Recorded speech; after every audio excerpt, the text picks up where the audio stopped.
Hey, look! Isn't that the same guy we saw on our first day here?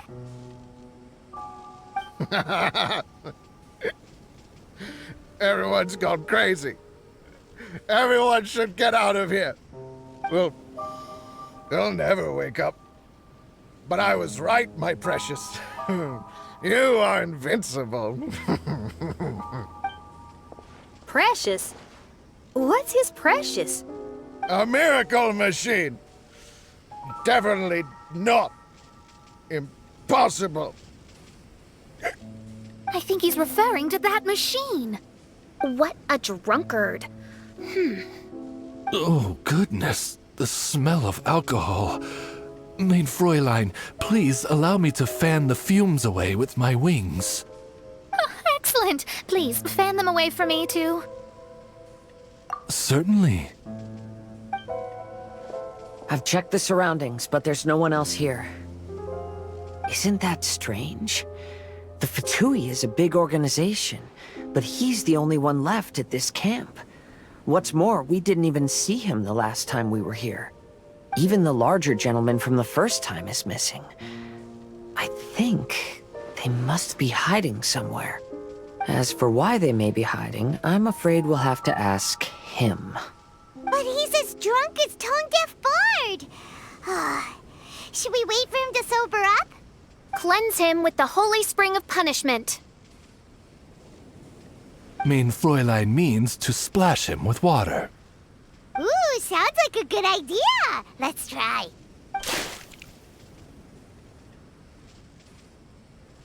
Hey, he opened his eyes.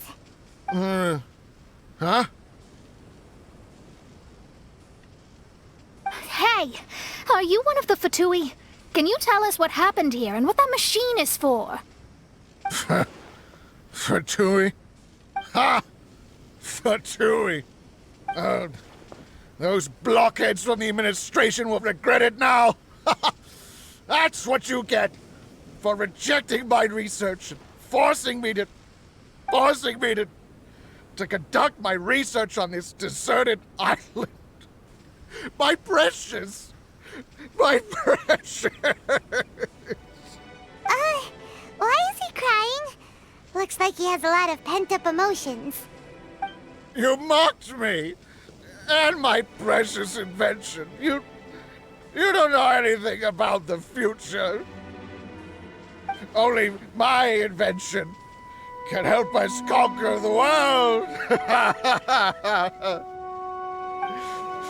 Idiots.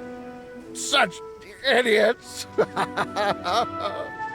Ow! Don't hit me.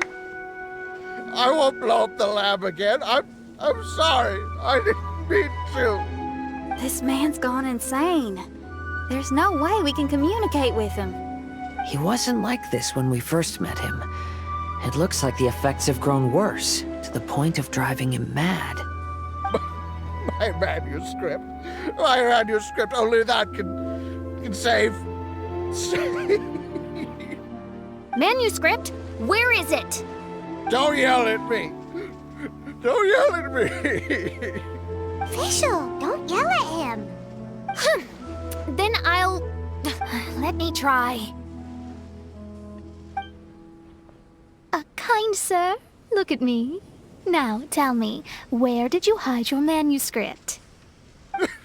No, don't force me to write a report. Go away. He's completely lost in his own imagination. Allow me. Please excuse me.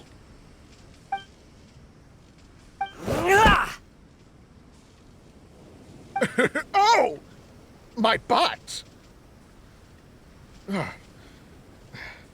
My brain is finally starting to work again. It's not a mushy mess anymore. Can you tell me where you put the manuscript? The manuscript is in the crack over there. Finally! Otherwise, I was gonna have to blast some of my loudest rock and roll in his ears. Kazuha hesitated for a long time before making a move. He's so nice. Everyone, let's search the stone cracks nearby for the manuscript.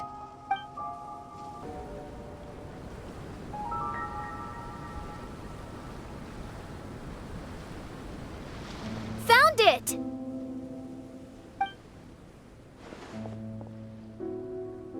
Congratulations! We found the key to solving the problem. Let me see.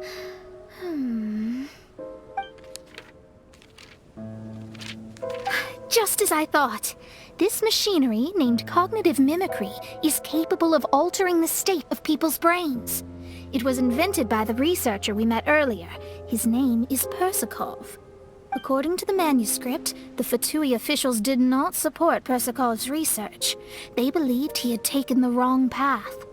But Persakov insisted on putting his machine to use. In order to achieve that, he disassembled the machine and used his connections to transport the parts to this deserted island. How did they find this island? The Fatui's intelligence network is not to be underestimated. Persakov was dead set on carrying out his experiments on this island. Most of his subjects were junior Fatui soldiers who all signed a waiver beforehand. It looks like they really thought this machine would benefit the Fatui. How does the machine work? That's most likely top secret. The manuscript didn't reveal any details, but Persakov did mention that the machine was modeled after the power of a god. Does that mean there's a god connected to these dreamlike mirages, and the Fatui found a way to research it? Clearly.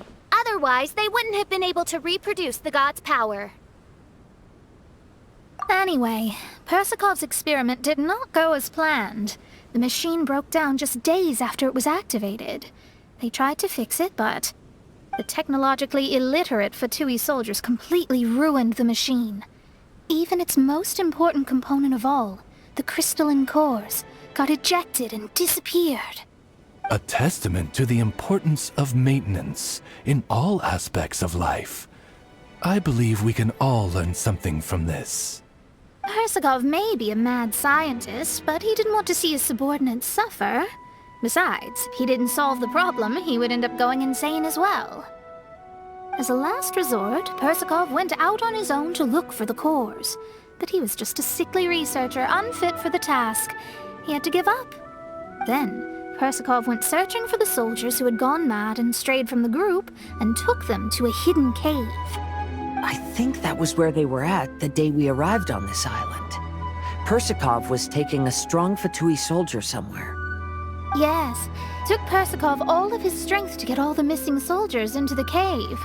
He tried to snap them out of it with music and poetry, but nothing worked. We came here once, but there was no one around. Come to think of it, that must have been the day Persakov was busy gathering the soldiers into the cave. There's good news and bad news written on the last few pages. The good news is, Persakov managed to figure out the location of the crystalline cores by piecing together the snippets of information he could get from the delirious soldiers. The bad news is Persakov failed to revive them and eventually succumbed to the device's influence himself. The last few pages of the manuscript are just unintelligible drunken scribbles. It appears that the responsibility for this issue now falls to my retainers and I. There's a map in the manuscript.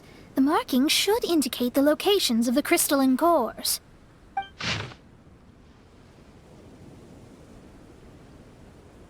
We've got no choice but to find the crystalline cores now! We've inserted all the crystalline cores, Mona. Is that all we needed to do? I think so. That's what the manuscript says, anyway. Let's give it some time. Hopefully it'll return to normal.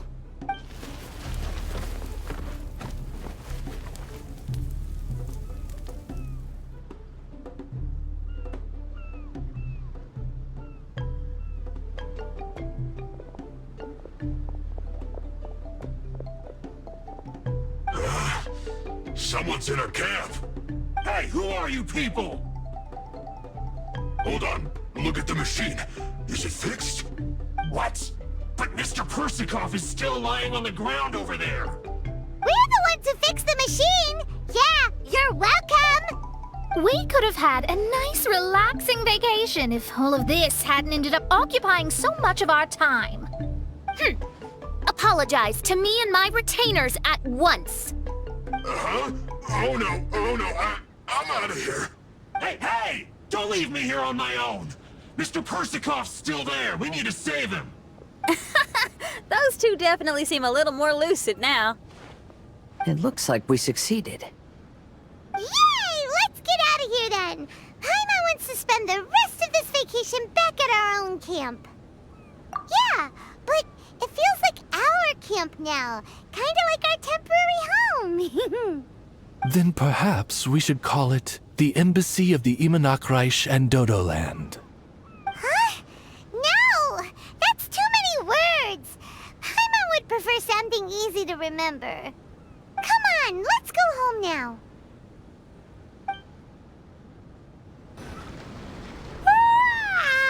Whew.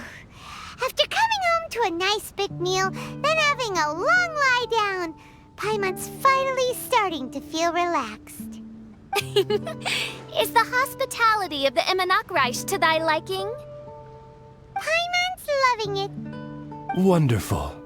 Main Fräulein invited you all here not only to witness the arrival of our Holy Land, but most importantly, she wished that you could all relax and enjoy the summer. Great. Well, I've come to the right place. I love it here. May this place become an eternal paradise. Main Fräulein says she hopes to go on more adventures with you here in the future. Of course. And you should come find me and Liyue when you get the time. I'll show you around. Oh, also, my friend runs the best restaurant in Liyue. I'm sure you'll love it. If you're into opera, you should go see Yunjin. She's the nicest person, and she likes making friends with new and interesting people. I'm sure the two of you will have plenty to talk about with your shared passion for theatrics. Oh? If Lady Xinyan speaks so highly of it, then I must entertain the idea. Traveler, I have a suggestion. There's a snack called roasted lavender melon in Inazuma, which goes rather well with fish. Why don't we roast some fruit and seafood for dinner tonight? Then it's decided. I'll go gather some more fruit. And for seasoning... Yep, that should do it. Ah, you're all here. I've noticed an issue. Although we've fixed the machine, as you can see, the mirages on the islands have still not disappeared. I've noticed that too. But considering it took some time for the mirages to appear, it may also take some time for them to disappear. Yes, that's definitely possible. In other news, my scryglass seems to be working fine now. The divination results are also looking about right. Although there are some parts in the results that I don't quite understand. It's as if there is some sort of power surrounding us, and it's still watching us. Do you think it's caused by the machine? Or perhaps Persikov? Sorry, I'm also not sure. All I know is that the power is not hostile at the moment. Whatever it is, it doesn't seem to harbor any ill will toward us.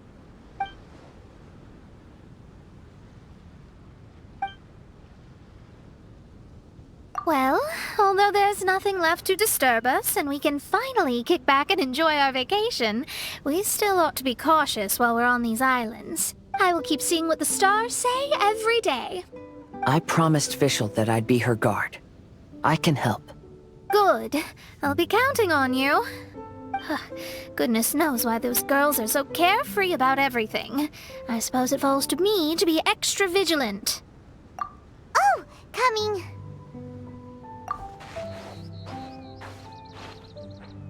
Oh, so we're gonna call the tone-deaf bard, right?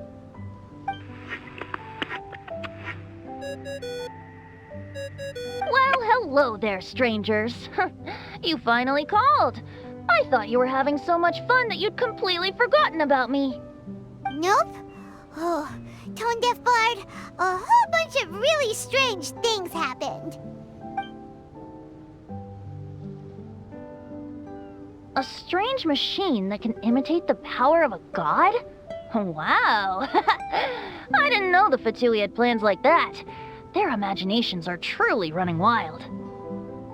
So, judging from your tone, it sounds like you don't know any more about this than we do. Alas, I am but a humble bard who sings for his Mora in the tavern. Why would I know anything about it? Ugh, so annoying. But other than that, did you two have fun? We did! We ate a lot of yummy food and saw loads of amazing things! It was really cool! That's good.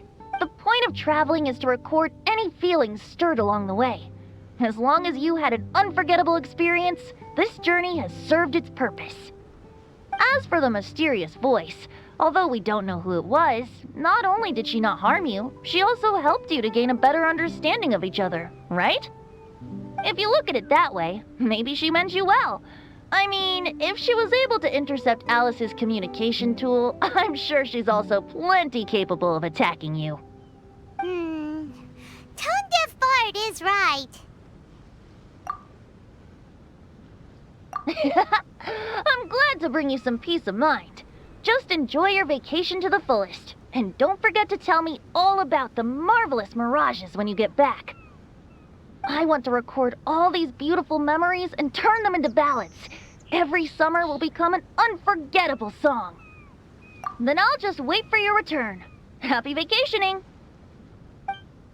If Tone-deaf Bard thinks it's okay, then maybe there's nothing to worry about. After all, Tone-deaf Bard is still a god. We should probably trust him. Let's head back. We don't want to keep everyone waiting. Hold on. Did officials say earlier that she's going to catch some crabs? Oh, Paimon wants to go too! Now you have solved the mystery. Doesn't it make you feel happy? Satisfied? Don't worry, I won't hurt you. I'm just a little bird that sometimes flies by these islands, and am now watching you from far, far away. I just so happened to sense a power here that has something to do with me. I was curious, so I landed on the beach to quietly watch everything that took place on these islands. It was fascinating. The ones who came here to work were so busy, and yet I still saw genuine smiles on their faces from time to time. And then all of you arrived later on, bringing your glorious dreamscapes and wonderful willpower. Your dreams are like the pure and delicate bubbles floating on the water. The more beautiful the illusion, the more it fascinates me. I'm not able to travel myself, but I do admire free spirits like yourself. So, I helped them design a little something for you all. I hope you liked it. As I said, I don't have an agenda. I'm just a little bird. I stopped here to admire your lives, joys, sorrows, and all. You are a special person with a unique and brilliant glow. I decided to communicate with you in this way because I'm really curious about you. There's no need to wonder about my name. Maybe one day in the future, we will meet in another place. When that time comes, I think you'll be able to recognize me.